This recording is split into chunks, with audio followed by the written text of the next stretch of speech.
Caste based politics డెఫినెట్గా జరుగుతాయి. కానీ ఈరోజు బీజేపీ అభ్యర్థి లంకల్ దీపక్ రెడ్డి గారు గత అసెంబ్లీ ఎన్నికల్లో పోటీ చేశారు. అదేవిధంగా ఇప్పుడు కూడా ఆయనకే ఎందుకు టికెట్ ఇచ్చారంటే కేవలం ప్రజల పక్షాన ఉన్నారు, ప్రజల కోసం కోట్లాడుతున్నారు కాబట్టి, పార్టీలో పనిచేస్తున్నారు కాబట్టి ఖచ్చితంగా భారతీయ జనతా పార్టీ గెలిచే అవకాశాలు ఉన్నాయని చెప్పేసి దీపక్ రెడ్డి గారిని ఈరోజు అవకాశం ఇవ్వడం జరిగింది. ఈరోజు రాజకీయాల్లో గెలుపోవడం సహజము. గెలిచినా ఓడిపోయినా కూడా ప్రజల పక్షానే ఉంటాం సార్. ఒకటి ఇప్పుడు దాదాపు మన సార్ 17,000 ఓట్లు పైన వచ్చాయి, మేము డిపాజిట్ కోల్పోయినని మీరు అంటున్నారు. డిపాజిట్లు సాధించాము. అదేవిధంగా ఈరోజు మేము ఓడిపోయినప్పటికీ ప్రజల పక్షానే ఉంటాం ఖచ్చితంగా. ఈ కాంగ్రెస్ పార్టీకి అదేవిధంగా బీఆర్ఎస్ పార్టీ చేసేటువంటి తప్పిదాలను ఖచ్చితంగా బీజేపీ పార్టీ ఎప్పుడు ఎదుర్కొంటుంది, ప్రజల కోసం పనిచేస్తుంటుంది సార్ ఖచ్చితంగా.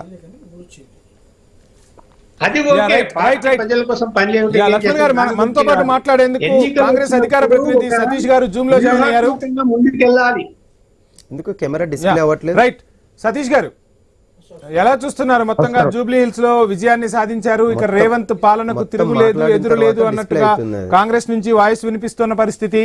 సో ఏంటి ఈ విజయంతో మొత్తంగా ఇక రేవంత్ సర్కార్ 2.0 షురూ చేయబోతుందా?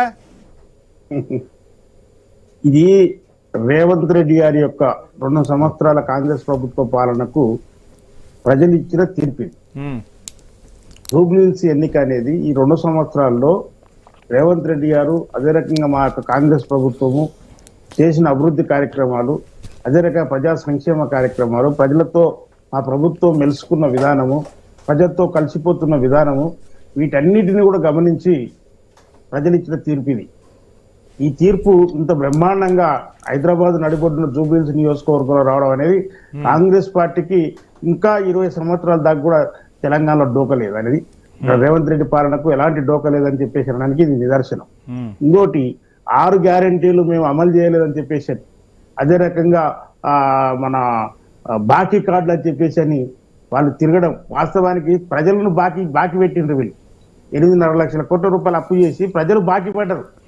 వాళ్ళ ట్యాక్స్ రూపాయలు అప్పులు కట్టుకుంటూ ఇప్పటికి కూడా తెగని పరిస్థితి. ముఖ్యమంత్రి గారు స్పష్టంగా రేవంత్ రెడ్డి గారు ప్రజల ముందుకు వచ్చి ఈ యొక్క లెక్కలు చెప్పడం, అంటే 18,500 కోట్ల రూపాయలు వస్తాయి ప్రతి నెల, ఇక ఈ వడ్డీకి ఇంత పోతుంది, జీతాలు ఇంత పోతుంది, మిగిలేదు ఇంత. సరే, ఇదంతా జరిగిపోయింది. నేనేమంటున్నా, 2 సంవత్సరాల కాలం కూడా గడిచిపోయింది. సో ఈ గెలుపుతో చాలా హామీలు ఇచ్చున్నారు. ఆ హామీలన్నీ కూడా నెరవేర్చే దిశగా కాంగ్రెస్ సర్కార్ అడుగులేస్తుందా? ఇక మొత్తంగా ప్రజా తీర్పు మా వైపే ఉందని చెప్పి హామీలను తొంగలో దొక్కే ప్రయత్నం చేస్తారా? ఇప్పుడు ఒక బాధ చెప్పరండి, వాస్తవానికి మేము హామీలు అమలు చేస్తున్నాము. ఇంత కష్టతరమైన పరిస్థితిలో కూడా కేసీఆర్ అనే వ్యక్తి, బీఆర్ఎస్ వాళ్ళు ఇటువంటి అప్పులు చేసిపోయి తెలంగాణ రాష్ట్రాన్ని ఆగం పట్టించిన కూడా ఒక నవయువ నాయకుడు, పాలమూరు బిడ్డ ముఖ్యమంత్రి అయ్యి యువకుడు, ఎలాంటి అనుభవం లేకున్నా కూడా పాలన బ్రహ్మాండంగా చేస్తున్నారని చెప్పేసి ప్రజలు ఆశీర్వదించారు. దీనికి ఈ ఉప ఎన్నికనే నిదర్శనం. చాలా మంది ఏమనుకున్నారు, ఏదో 2-3 వేల ఓట్ల మెజారిటీతో గెలుస్తారేమని. కానీ బ్రహ్మాండంగా ఈ రోజు దాదాపు 24,000, దాదాపు 25,000 ఓట్ల దగ్గర 24,000 దాకా మేము మెజారిటీ రావడం అనేది ప్రజలు. మొత్తంగా ఇది మెజారిటీ కాదు, రిగ్గింగ్ చేశారు అని చెప్పి మాగంటి సునీత ఆరోపిస్తున్న పరిస్థితి బీఆర్ఎస్ అభ్యర్థి. ఏం చెప్తారు మరి? ముందు వాళ్ళ కుటుంబ గొడవలను సరి చేసుకోమనండి. ఆమె నోటికి వచ్చినట్టు మొన్న ఎంత అమాయకురాలుగా వ్యవహారం చేసింది. చివరిన ఓటింగ్ సమయంలో ఆమె విశ్వరూపం బయటకు వచ్చింది. ఇక 13వ తారీఖు దాకా చూసిన, ఇక 14 చూపెట్ట మా తడాక అని చెప్పేసి మాట్లాడింది ఆమె. అంటే ఆమె నిజస్వరూపం ఏ రకంగా ఉందో జూబ్లీ హిల్స్ ప్రజలు, ఇక మా భర్త ఏ రకంగా చేసిండో ఇప్పుడు ఆయా కూడా అటువంటిగా తయారైపోయింది. ఇప్పుడు వాళ్ళ కుటుంబం గొడవలే చాలా ఉన్నాయి. వాటి గురించి చూసుకోమండి. రిగ్గింగ్ లేదు, ఏం లేదంటే ప్రజల ఆశీర్వాదం బ్రహ్మాండంగా ఉంది. కాంగ్రెస్ ప్రభుత్వాన్ని ఆశీర్వదించారు, రేవంత్ రెడ్డి పాలన ఆశీర్వదించారు. ఆమె నోటికి వచ్చినట్టు దానికి ఎవరేం చేయగలుగుతారు? ఆమె యొక్క విజ్ఞతగా వదిలేస్తున్నారు. రైట్, లక్ష్మణ్ గారు, మొత్తంగా చూస్తున్నాం స్థానిక సంస్థల ఎన్నికలకు సంబంధించి బీసీ రిజర్వేషన్ అంశం అనేది తెలంగాణలో ఒక పీటముడిగా ఉన్న పరిస్థితి. సో ఈ ఉప ఎన్నికలో గెలుపు తర్వాత కాంగ్రెస్ సర్కార్ ఇక స్థానిక సంస్థల ఎన్నికలకు గ్రీన్ సిగ్నల్ ఇచ్చే అవకాశం ఉందంటారా? స్థానిక ఎన్నికలకు వెళ్ళబోతుందా? ఏం చెప్తారు? రైట్, సమ్ నెట్వర్క్ ఇష్యూ ఉన్నట్టుంది. సో మొత్తంగా చూస్తున్నాం, అంటే జూబ్లీ హిల్స్ ఉప ఎన్నికలో కిషన్ రెడ్డి వచ్చి ప్రచారం చేసినా, బండి సంజయ్ వచ్చి ప్రచారం చేసినా ఆశించిన ఫలితం అయితే రాలేదు. అట్ ది సేమ్ టైం రేపు జీహెచ్ఎంసీ ఎలక్షన్స్ రాబోతున్నాయి. ఒక రకంగా డైరెక్ట్గా మాట్లాడుకోవాలంటే భారతీయ జనతా పార్టీ ఇంకా గ్రామ స్థాయిలో పటిష్టత్వం కాలేదు, నగరాల్లోనే కొంతవరకు మంచి పొజిషన్లో ఉన్న పరిస్థితి. సో జీహెచ్ఎంసీ ఎన్నికల్లో కూడా ఇదే విధమైన ఫలితాలు రిపీట్ అవుతాయా? ఈ ఉప ఎన్నిక ఫలితం తర్వాత ఖచ్చితంగా అడుగులు వేయబోతున్నారా? ఏం జరగబోతుంది? ఒకటి ఖచ్చితంగా పెద్దలు లక్ష్మణ్ గారు చెప్పినట్లు ఖచ్చితంగా ఈ జీహెచ్ఎంసీ ఎన్నికల్లో బీజేపీకి కాంగ్రెస్కి మాత్రమే టఫ్ ఫైట్ ఉంటుంది. సో ఖచ్చితంగా రాజకీయాల్లో గెలుపోవటములు సహజం. మేము ఎక్కడికి పారిపోము, ఎందుకంటే ప్రజలు మాకు అధికారం ఇచ్చిన ప్రజల కోసమే పనిచేస్తాం. అదేవిధంగా ప్రజల అధికారంలో ఇవ్వకపోయినా ప్రజల సమస్యల కోసం పరిష్కారం కోసం మేము కృషి చేస్తాం సార్. ఖచ్చితంగా ఈ కాంగ్రెస్ ప్రభుత్వంతో ఖచ్చితంగా మేము ఫైట్ చేస్తాం, ప్రజల యొక్క సమస్యల కోసం కృషి చేస్తాం. ఖచ్చితంగా రాబోయే జీహెచ్ఎంసీ ఎన్నికల్లో కావచ్చు, నెక్స్ట్ తెలంగాణలో ఖచ్చితంగా ఆంధ్రప్రదేశ్లో ఏ విధంగా అయితే అధికారంలోకి ఎన్డీఏ కూటమి అధికారంలోకి వచ్చిందో తెలంగాణలో కూడా ఎన్డీఏ కూటమి అధికారంలో ఖచ్చితంగా వస్తుంది. ఇక్కడ ఉన్నటువంటి నాయకులు ఆహర్నిశలు కృషి చేస్తారు. ఖచ్చితంగా మాలాంటి యువ నాయకులు కూడా ఖచ్చితంగా మేధావంతులు, మీడియా ముఖంగా కాంగ్రెస్ పార్టీ నాయకులు రాహుల్ గాంధీ గారు కావచ్చు, ఇతర కాంగ్రెస్ పార్టీ నాయకులు చేసేటువంటి అబద్ధాలను కూడా ఈరోజు సోషల్ మీడియాలో మేము వాటిని ఎండగడుతున్నాం. ఎందుకంటే ఈరోజు ఓట్ చోరీ, ఈవీఎంలు హ్యాకింగ్ చేశారని చెప్పి ప్రజలను మభ్యపెట్టి అక్కడ ఒక సింపతి చూపించి ప్రజల్ని గందరగోళం గురి చేసి బీహార్ అసెంబ్లీ ఎన్నికల్లో లబ్ధి పొందాలని చూశారు. ప్రజలు మేధావులు, ఎందుకంటే ఈరోజు భారత ప్రధాని నరేంద్ర మోదీ గారు అన్ని రకాల వర్గాల కోసం అన్ని రకాల సంక్షేమ పథకాలు అమలు చేస్తున్నారు. కాబట్టి ఈరోజు దాదాపు డబుల్ సెంచరీ దిశగా ఎన్డీఏ కూటమి అధికారంలోకి వచ్చింది. మేము అభివృద్ధి సంక్షేమం లక్ష్యంగా పనిచేస్తున్నాం. కాబట్టి ప్రజలు భారతీయ జనతా పార్టీ వైపు అడుగులు వేశారు.